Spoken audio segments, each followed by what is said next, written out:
Hello viewers, it's Beloved's Corner once again. It's interesting to have you all following us on Instagram, subscribing to our YouTube channel, Beloved's Corner, and sending us mails. We appreciate you all. Today we're going to have a look at what to expect from courtship and when it's right for a lady to say yes, and when you are certain that this is the right person to move on with, despite all odds. It's been interesting so far. Thank you all once again for being partners to this program.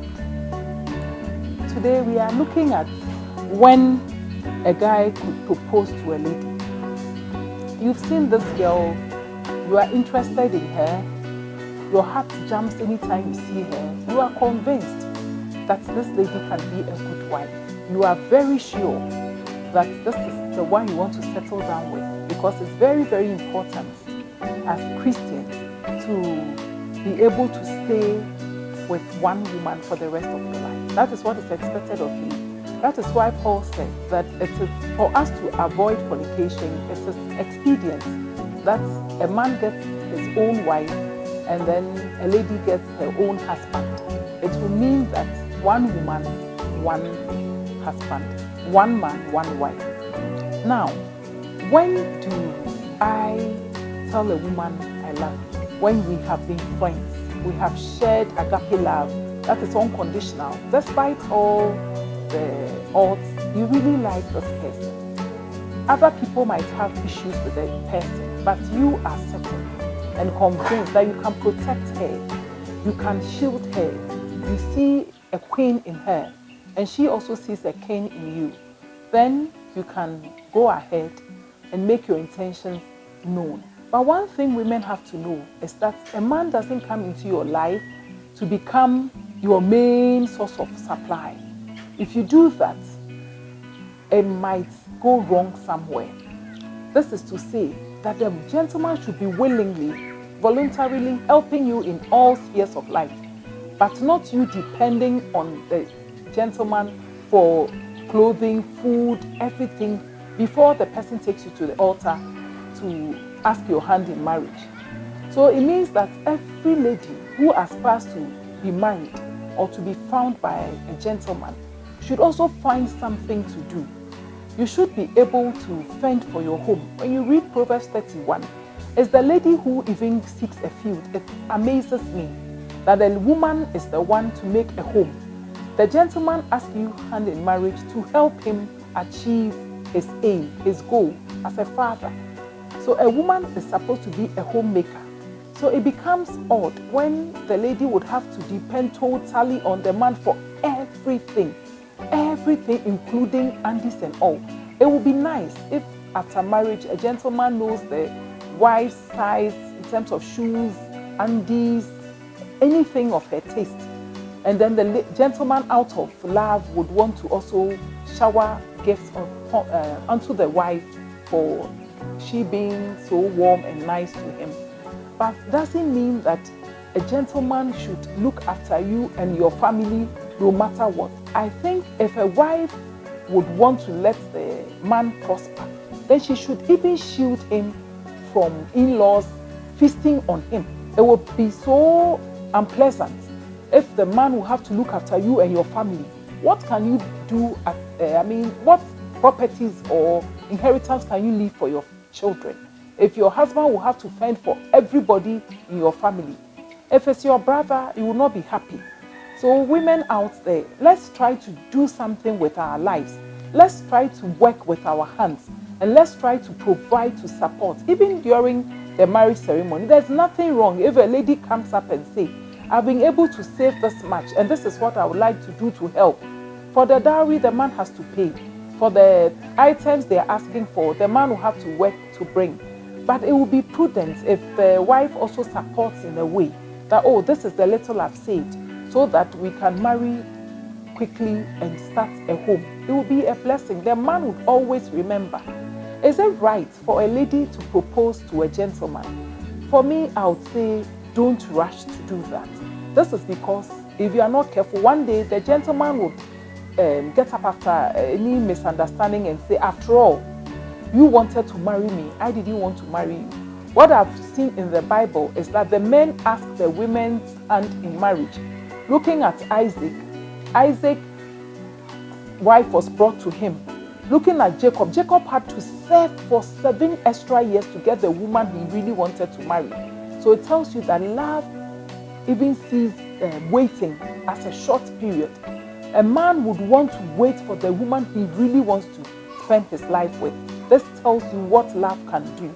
And love is what we should follow to marry the one we want to share our lives with. It shouldn't be lust. It should be real love.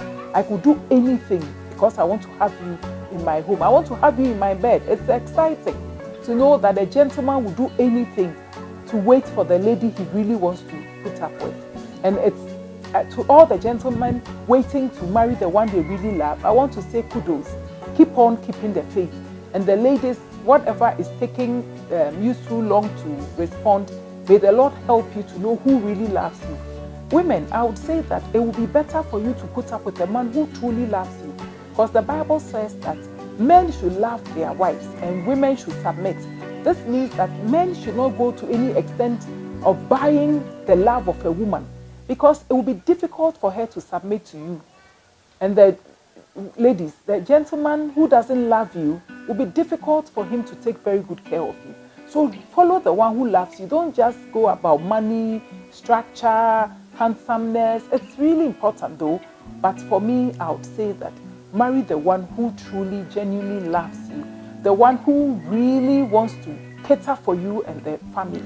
And ladies, make sure that you don't give your heart to any man at all. They would abuse your love. You have to submit to the one you want to marry. You have to respect a man who wants to ask your hand in marriage. This is because if you don't love the man, you can't submit to the man. If you don't love the man, you can't respect him. If you are just following him because of his money, what happens if there's no money? But then if you marry the one who you genuinely love, then you can work together to achieve a lot in life. And you can stay with him no matter what to raise your children, which is very, very important. Marriage is not something that you go into taste and walk out and say that I thought it was this, not knowing it was that. Every marriage can work out if the foundation is Christ. I bet you every marriage, no matter the challenges from the beginning. And I want you to know that when we say we are counselors, it doesn't mean that everything is fine with us. It's not true. We all have gone through challenges. We've all have faced opposition here and there. But then because we depend on the Holy Spirit for help, the Lord has not failed us. And therefore we can also sit somewhere and say that it's true, marriage is good. And God says so, that he who finds a wife finds a good thing and obtains favor from the Lord. Then it is a good thing indeed. Let God be true and let all men be liars. Ladies out there, I would also urge you that before you say yes, you have to also be sure that this gentleman can take care of my home. He's your head. So whoever you are choosing will direct your life, whether you like it or not. Some men would want you to always bow to whatever they say. They wouldn't even give you a chance to also express yourself. If you are a woman who has a leadership ability, that your temperament is the choleric type, it will be very difficult to always keep quiet for a man to rule. So then you have to know that whoever you are choosing as your head is someone you know would direct you on the right path, especially the things of God. You shouldn't marry someone who would always want to keep you indoors for the fear that somebody would take you away from him. You should be sure, you should be confident that he's the one that you love and the one that you said yes to. Women, make sure that before you say yes, you are convinced that the man truly, genuinely loves you. Is he willing to share his heart with you? Is he willing to share his finances? Is he willing to tell you everything about him? Is he willing to protect you from in-laws? Is he willing to shield you from trouble? Is he willing to allow you to become the woman that you aspire to become? Because some men, because of maybe inferiority complex, will not want a woman to earn more than they will be earning. Is the man prepared to push you to the top Is the man prepared to support you to come up education-wise? Everything as a woman. Is the man prepared to let you be celebrated? Even when he is maybe at the bottom, is he prepared to support you to go to the top? Then you know you are in good hands. But if you, even during courtship, he's not so comfortable with you being celebrated, then please watch out. If the man is so domineering, he doesn't want you to speak, he doesn't want to listen to your voice, he doesn't want you to contribute to anything, then please watch out. Because some would want to even monitor what you wear, what you eat, what you cook, and so on and so forth. But if your temperament is such that you can't be shelved, then please watch out, because you have to be happy. Marriage is not about bondage. It's not about a father and a daughter. It's two adults concerning to stay together and be happy. Marriage is supposed to be enjoyed, not to be endured. So please bear in mind that there's the need for you to consider these things before you say yes. You might have a lot of guys hovering around you, but you know the one that truly respects you, and you know the one that when anytime he opens his mouth to talk, he wants you to keep quiet and keep quiet forever. Are you prepared? Is it because your parents want that person for you, or you yourself, you know in your heart that you truly love this gentleman? If you have doubts, please don't follow what your parents are pushing you into. Follow your heart, the one you really love, the one that you would stick out your neck no matter what. That is what we call true love. We've read in books, Mills and Boone, all these books talk about love. We have heard about Romeo and Juliet. It's a literature book, but it tells us a lot. So please, women, follow your heart. Don't let parents and friends also look down upon the one you truly love. If you want to share your ideas with friends who don't respect the one you truly love, don't even invite them into the relationship. You have to stick out your neck for the one you genuinely love. And now, can a lady propose to a gentleman? That is the $1 million question. For me, I would say that give the person time to be sure to say to you, babe, I love you, and I want to spend the rest of my life with you. You will forever cherish those moments. You will laugh over it, and you will look back and you will be happy. But if you quickly jump into proposing to a gentleman, you might face challenges in the future. Women, find something to do, as I've already said. Make sure you have a living. If you are in school, make sure that after school you look for a job. You don't have to depend on a man totally, all the time waiting for a man to give you money to buy salt. It will be too much. It will get to a point he can't keep up with that, and you might not be happy living with him. For how long can we be in courtship? Personally, I would say it's a difficult moment for true Christians. You have to fear God even in your courtship. When I say fear God, I mean you have to respect his rules, that premarital sex is wrong. Sex should be enjoyed in marriage and nothing else, no other place. And you have to try, if you are comfortable with each other, try and during courtship, after parents have consented, to start to put your things together so that you don't court for too long. Too long a courtship can end up in so many disastrous moments, because one can get fed up and leave, and it will end up in a broken heart. You truly love the person, but you couldn't wait any longer. And you can also jump into a wrong relationship if courtship becomes too long. What I mean is that know your limits. If you realize that no, you cannot stay pure any longer, do your best. Let friends help you. Don't raise your taste for a wedding too high than you can afford. It's better to start simple and go into plenty after you've settled. If you can't do a church wedding, you can go to the court to sign. Afterwards, if God blesses you with enough, you can call friends and celebrate. If you think you can't refresh all the church members, choose a day like a Sunday where you don't have to refresh everybody in church, so that you can have your husband, so that the husband can have his wife, and you enjoy your life together. Don't marry and leave debts. Don't marry and then go and pay debts after the marriage. Don't go and borrow to marry. It's wrong.